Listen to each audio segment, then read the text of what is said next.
Hey again, social psych. All right, one more video for this section.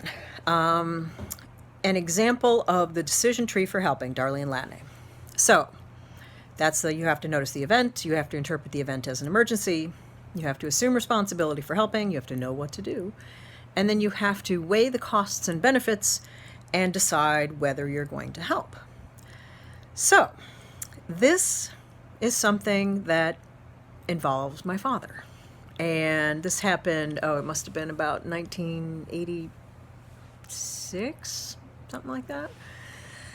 I'm from Ohio, west of Cleveland, Lorain County. It's sort of a suburb area of Cleveland.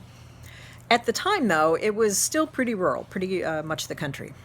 And it was a Sunday in January, I guess. It was a reasonably nice day. And my parents decided to go for a ride. Now, my dad had, at the time, a Ford Fiesta, which was a piece of crap. It was basically, he loved the car because it was stick shift, and he could go and driving around and all that. This little POS Ford. So he and my mom take the Fiesta, and they go out in the country for a drive. So, that's fine. And they come around a corner, and they see this one house, and there's this huge plume of black smoke coming out from behind the house. Now, you have to notice the event, right? Here's smoke. You have to interpret it as an emergency. Their house is on fire.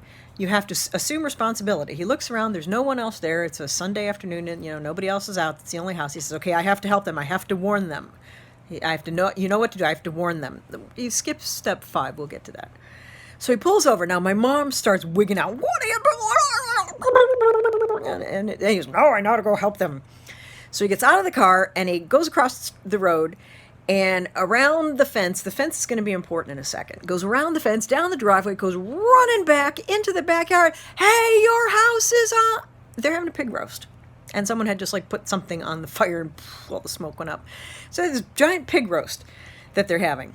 So he comes tearing around the corner, and they all looked at him, and he goes, oh, I thought your house was on fire. And they were like, oh, that's so wonderful of you. Thank you so much. We really appreciate that. Would you like to stay for lunch?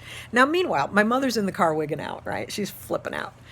And so he says, no, I got, and they're all shaking hands and doing. Now, I don't know if you know Midwesterners, but it takes Midwesterners like an hour to say goodbye when you go to a party. It's kind of a joke. So, they're talking and they're laughing. Now, again, mom's still wigging out.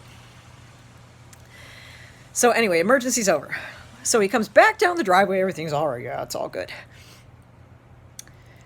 Goes over, jumps over the fence. He's showing off for my mother, right? So he was about, not quite 50 at the time, like mid-40s. So he's going to show off for my mom. Now, emergency's over. We don't have to jump over the fence. We could go down the driveway like a nice normal person. But no, we jump over the fence, land in the ditch, break our knee.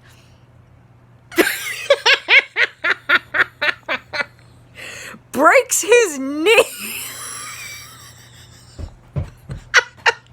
Hobbles over to the stick shift car, which my mother does not know how to drive. Puts it in second gear and drives to the hospital. Now, why is this funny? Because I have heard up until that point, I was probably, 18, 19.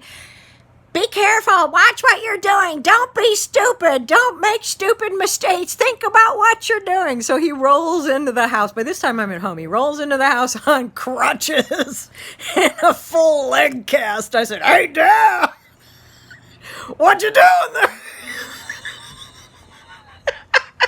I really shouldn't laugh, and hopefully he won't. Maybe I won't post this one to Facebook. But it was funny as hell. And he gets so pissed when I tell this story in class, I have to call him. I'm like, Dad, I told the story about you breaking your knee. He's like, God damn it, will you stop telling that story? So anyway, there is your decision tree for helping. You always got to weigh the costs and benefits before you jump the fence and land in the ditch. Anyway, I like to tell that story because, it's my class. Have a good one.